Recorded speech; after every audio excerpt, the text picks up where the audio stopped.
PC case, the Aerocool. Very nice PC case. Easy access to all components.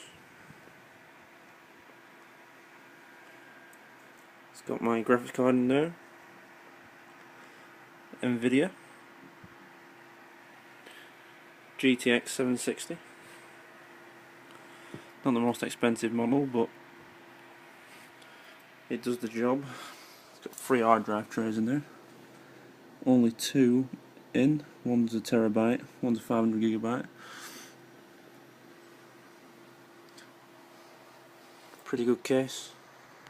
Bit flimsy on this bit though. I don't like that design, very bad design.